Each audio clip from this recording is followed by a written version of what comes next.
શું લાવી તું દેવ માર્કેટથી? શું લાવીશ? મારું ફેવરેટ નહીં. શું લાવી? શું હશે? અત્યારે શું તારું ફેવરેટ? તમને ખબર? એ મેં જોઈ લીધું 5 અંદરથી પાત્રા અળવી. મને તો છે ને દેવ આપણી માંડલની અળવી બહુ જ ભાવે. એટલે તારી બી ભાવે. દેવ તો બહુ જોરદાર બનાવે બાકી. અરે એ હવે એક મિનિટ તું સાચું બોલ, તને નહીં ભાવતી માંડલની અળવી? બહુ જ ભાવે છે. બોલ. મને ખાલી માંડલની ભાવે છે ને મારા હાથની ભાવે છે, બીજી એકેય નહીં ભાવતી. મને બી ભાવે. મને તારા હાથની ભાવે, મમ્મીના હાથની ભાવે અને માંડલની ભાવે. મમ્મી પણ એક વસ્તુ એમ કે ચલ તું પહેલાં અળવી બનાવતી હતી, પણ મમ્મી જ્યારથી અળવી બનાવી છે એ બરાબર છે એ ટાઈપની. એ રસ્તાવાળી. હા, એ પછી તો તને બી એવો ભાવે છે ને એવી. હા, મને બી એ જ ભાવે છે. દેવ જોરદાર બાકી અળવી બનાવો, એકદમ રસાવાળી મસ્ત, નહીં ચટાકેદાર. હા. મેં છે ને તે વખત સુરતનો સ્ટેશન હતું, રેલવે સ્ટેશન. હું ઓડિશાથી આવતો હતો ને ત્યારની વાત છે. તો ત્યાં આગળ છે ને દેવ રેલવે સ્ટેશન પર તળેલા પાત્રા મળે. એ અહીંયા આપણે હમણાં ગયા હા. ઝીણી સેવ લેવા, તો ત્યાં હતા જ ને તળેલા પાત્રા. એ પેકેજિંગમાં હતું, આ તો લાઈવ તળેલા પાત્રા. મને એમ કે કેવાય લાગતા હશે, મને ખાધા પણ ભાયા હતા. એક જ વખત ખાધા. હા, ભાવે આપણને એમ તો. અમુક વખતે અલગ અલગ વસ્તુ ટ્રાય કરવું પડે. મેથી હતી ને. હવે થેપલા હવે આનું શું બનાવવાનું? ઢેબરા કે થેપલા? દેવ મને કે ઢેબરા ને થેપલા બંને વસ્તુ અલગ હોય. મને આટલા વર્ષો થઈ ગયા અને મને ખબર જ નહીં. હું ઢેબરાને થેપલા કહું, થેપલાને ઢેબરા કહું. શું અલગ હોય બંનેમાં?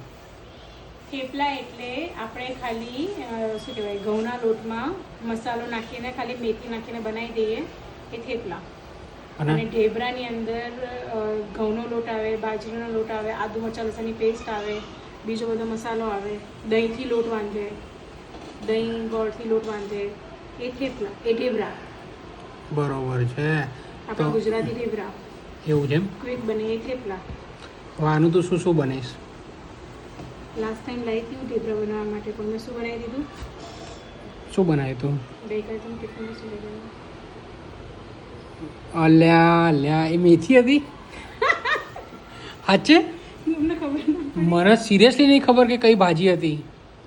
આપણે તને ખબર ને દેવ, ટિફિનમાં જે હોય ભૂખ લાગેલે ચૂપચાપ ખાઈ લેવાનું. લાગે એટલે સારું નથી બન્યું. સારું હતું પણ મને ખબર જ નથી એમ. ગઈકાલે તમે ખોલી રહ્યા હતા પેલું. હા, પણ મને એમ કે કોઈક ભાજી છે તો 3 થી 4 ભાજી લાવી હતી, બરાબર? મને ખબર નહીં કઈ ભાજી હતી એટલે. બાકી આપણને ખબર જ નથી. ધોકો થઈ ગયો અમારી જોડે. કેવી લાગી બા? નોર્મલ આમ કઈ એવું લાગે. મેથી રીંગણ ખવડાવીશ, બટાકાની. સોરી બોસ, હવે તો હું નહીં ખાઉં મેથી. હવે તો હું ચેક કરીને ખાઈશ. તમને રીંગણ શું? આયા ને દેવ બકા, તો એક રીંગણ તાર માથામાં મારીશ પકડી. સારું લો, તમે દાડમ ખોલો. મને એમ કે ટામેટા. સિરિયસલી પણ આ કેવડા નાના નાના ટામેટા જેવા દાડમ છે. લો તમે દાડમ કુપોષિત દાડમ. બધા કુપોષિત દાડમ કહેવાય દેવ. દાડમ આવડા મોટા મોટા હોય, અરે આટલા જ એકદમ માંડ લાલ મળ્યા, ચટાક. આટલા જ માંડ મળ્યા મને. આમાં બી સારા નતા એટલે મેં 250 દીધા. કંઈ ફ્રૂટ જ નહીં આવતો નહીં ચોમાસામાં. આવે છે ને, પણ તમને નહીં ભાવતું હતું બધું fruit. શું નહીં ભાવતું તું? મને બધું ભાવે. રાસબેરી, જરદાલુ. રાસબરી મને નહીં ભાવતી એમ. એટલે આવે છે. રાસબરી તો મને ભાવે. ખજૂર, ખજૂર નહીં ભાવતી મને, ખાલી રાસબરી ભાવે. પેરું શું હોય? મરચાં, આવું ઓછાની આપણને જમરૂક ભાવે. જમરૂખ તો લાવી છું. હવે અત્યારે શું બનાવવાનું ખાવાનું?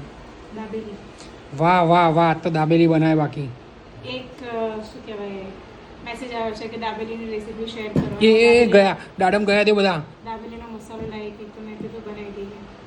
બનાવતા રહે. દાબેલી ખાઈએ. ચલો દાડમ ફોલીએ આપણે. ચલો.